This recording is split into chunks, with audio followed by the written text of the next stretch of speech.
Didik TV KPM. Assalamualaikum warahmatullahi wabarakatuh. Bersama dengan saya pada hari ini, kita akan mengupas tentang pentaksiran bilik darjah dalam mata pelajaran pendidikan kesihatan sekolah rendah. Jadi pentaksiran bilik darjah ini sebenarnya apa yang kita akan kupas? Kita akan membantu para guru kita yang berada di luar dan juga membantu ibu bapa juga untuk dapat mengenal pasti bagaimana PBD itu dilaksanakan di dalam kelas dan juga di luar kelas. Jadi pentaksiran ini bukan bentuk peperiksaan ya, tetapi ianya pentaksiran ataupun penilaian secara berterusan. Jadi boleh dilaksanakan pada bila-bila masa dan bukan hanya pada satu-satunya sesi pembelajaran. Okey.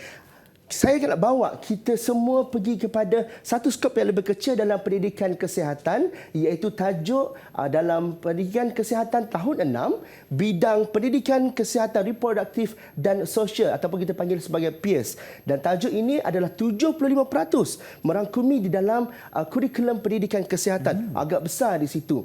Dan apa yang kita nak fokus pada hari ini adalah penyalahgunaan bahan, iaitu dadah. Jadi setelah kita kenal pasti apa yang kita nak pelajari pada hari ini, kita lihat apa standard kandungannya. Standard kandungannya adalah kemahiran menangani situasi berisiko terhadap penyalahgunaan bahan kepada diri, keluarga dan masyarakat. Setelah cikgu mengetahui standard kandungan, apa yang perlu difokuskan iaitu penyalahgunaan bahan tadi, maka kita masuk kepada apa contoh-contoh kaedah pentaksiran yang boleh dijalankan. Cikgu-cikgu yang berada di luar sana, kita mempunyai banyak kaedah pentaksiran kita. Kita boleh melaksanakan pentaksiran itu secara lisan, boleh dilaksanakan dengan secara bertulis, boleh juga dilaksanakan secara pemerhatian. Jadi ketiga-tiga inilah nanti kita akan kupas satu persatu dengan beberapa contoh-contoh cadangan aktiviti yang kita akan kongsikan bersama. Jadi, kita nak pergi terus kepada tajuk kita tadi, penyalahgunaan bahan dalam pendidikan kesihatan ini. Okey, kita lihat kepada standard pembelajarannya. Okey, standard pembelajaran untuk topik ini 2.1.1 iaitu mengetahui tentang bahaya dadah. Apabila kita melihat kepada SP mengetahui tentang bahaya dadah, bermakna kita perlukan murid untuk menyatakan apa yang mereka tahu tentang bahaya dadah tersebut. Jadi antara cadangan kaedah pentaksiran yang boleh kita jalankan, boleh dilaksanakan secara lisan dan bertulis. Jadi kita nak tahu bagaimana secara lisan dan bertulis boleh dijalankan. Mari kita lihat sama-sama. Apabila kita menjalankan pentaksiran secara lisan, antara cadangan aktiviti yang boleh diadakan adalah seperti sesi soal jawab, perbincangan, mendengar dan memberi respons secara lisan dan banyak lagi. Jadi, antara aktiviti-aktiviti ini apabila kita jalankan di dalam kelas, cikgu boleh membuat pentaksiran untuk melihat kefahaman murid tersebut. Okey, saya bawa kita pula kepada satu contoh di sini, iaitu untuk sesi soal jawab. Dalam sesi soal jawab ini, di mana kita akan lihat guru akan mendengar, murid akan mendengar dan murid akan memberi respon secara lisan kepada guru. Jadi, jom kita saksikan sama-sama. Ada paparan cikgu? Ada, silakan. Jom kita saksikan terlebih dahulu. Okey, siapa dekat dalam kelas kita? Okey, kalau kita dapat lihat Irfan, ketika sesi ini dijalankan, kita akan lihat guru memberikan penerangan kepada murid dan murid mendengar serta memberikan respon secara lisan. Dari sudut ini, bermakna murid tersebut dia sedang menyatakan apa yang pengetahuan sedia ada pada diri mereka dan apa yang mereka tahu, mereka kongsikan bersama dengan murid-murid yang lain. Dan guru tersebut apabila murid memberikan maklumat, memberikan respon, dia sebenarnya sedang menjadi fasilitator kepada murid. Sekiranya jawapan itu betul, dia akan memberi peneguhan yang positif kepada murid. Sekiranya jawapan itu kurang tepat ataupun salah, dia akan membimbing murid dengan memberikan beberapa contoh-contoh yang bersesuaian dan yang lain lagi. Betul-betulkan. Betul. Okey. Seterusnya pula, tadi kita kata perbincangan. Salah satu juga kaedah pentaksiran melalui lisan. Bila sesi perbincangan ini, murid duduk dalam kumpulan, berbincang. Mereka dari situlah guru boleh membuat pemerhatian. Nampaknya murid-murid ini duduk berbincang, mendapatkan idea, menjanakan idea mereka. dalam sesi perbincangan ini mereka akan mengeluarkanlah apa sahaja perkara yang berkaitan dengan bahayanya dadah, sama ada mereka nak menjelmakan dari segi peta minda, mereka nak menjelmakan dari segi maklumat-maklumat penting untuk dikeluarkan untuk mereka kongsikan kepada kawan-kawan yang lain. Cikgu nak tanya, dalam satu perbincangan tu lebih kurang berapa ramai murid yang akan terlibat, cikgu? Kita melihat kepada keadaan kesesuaian di dalam kelas. Kalau dalam kelas itu kuantiti muridnya agak ramai, maka kalau boleh kita kecilkan kumpulan itu supaya semua murid memainkan peranan masing-masing. Jadi kalau contoh dalam satu kelas macam 20 orang, kita boleh buat dalam 5 kumpulan di mana setiap kumpulan dalam 4 orang murid. Jadi semua memainkan peranan masing-masing. Okey. Seterusnya pula, kita katakan tadi, kita boleh gunakan kaedah pentaksiran seperti bertulis. Bertulis tu kita nak nilai macam mana? Okey, kita boleh lihat dari segi latihan mereka yang mereka tulis. Yang kedua, kita boleh lihat bagaimana mereka mencipta peta minda yang kreatif.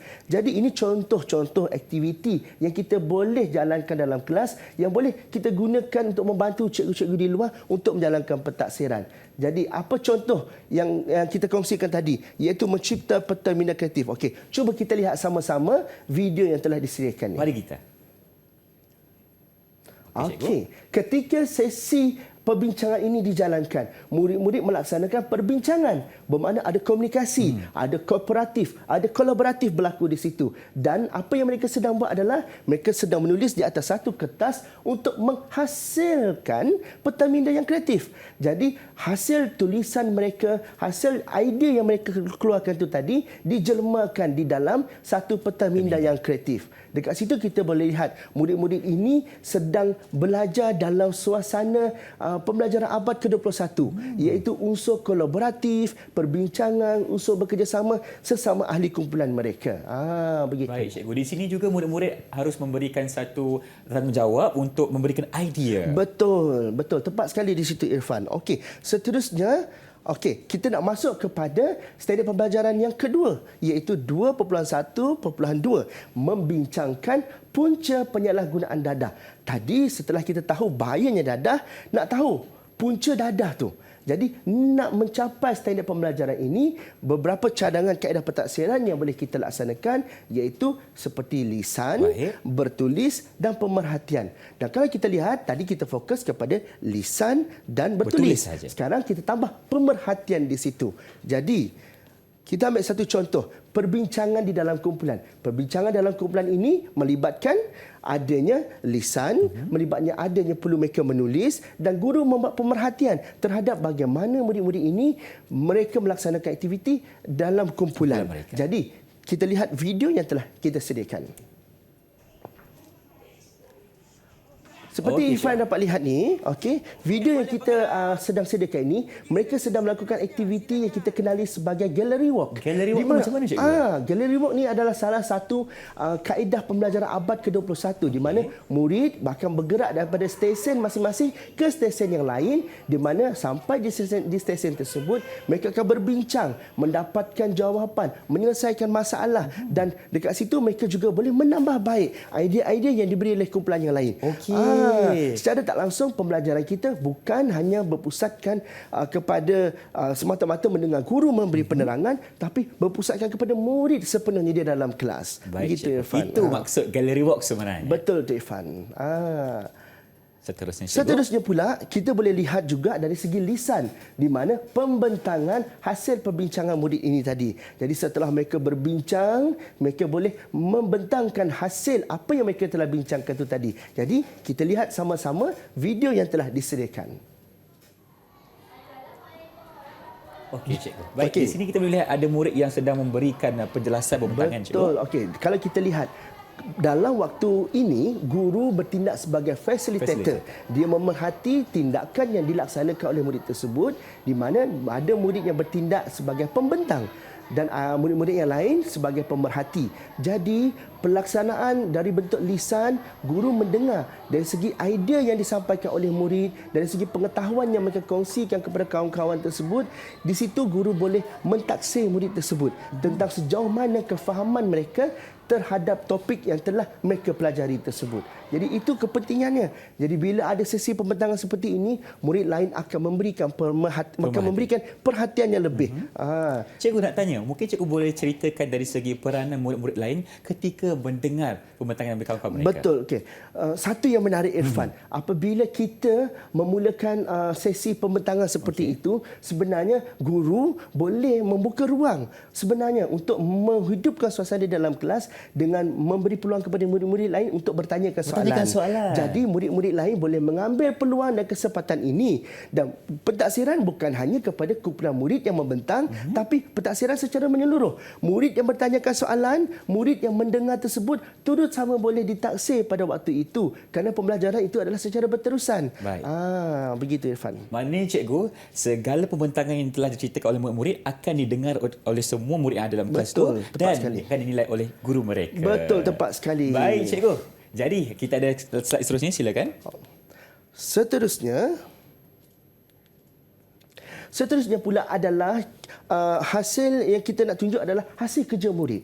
Jadi setelah mereka berbincang, setelah mereka membentangkan hasil kerja mereka dan kita nak lihat pula hasil kerja mereka tersebut, iaitu kita ambil bertulis dan juga pemerhatian. Hasil kerja ini kita boleh paparkan di dalam kelas, okey? Dan salah satu bila kita paparkan dalam kelas boleh menyebarluaskan lagi maklumat. Murid lain boleh tahu apa yang disampaikan oleh kumpulan yang lain. Dan kalau kita lihat Irfan, murid-murid kita ni menghasilkan peta minda. Peta minda ini adalah salah satu cara untuk mereka memberikan lebih banyak lagi idea-idea dan kita terima semua idea murid-murid tersebut supaya kita boleh tahu sejauh mana kefahaman murid terhadap topik yang diajar. Jadi guru di luar sana ambil peluang ini, gunakan sebaik-baiknya masa yang ada bersama dengan murid ini, kita congkilkan pengetahuan yang ada pada mereka, buatlah pelbagai aktiviti yang menarik supaya kita boleh menilai murid-murid kita dengan seadil dan sewajarnya. Dengan adil dan sewajarnya. Baik, terima kasih Cikgu Zul Hasmi. Didik TV KPM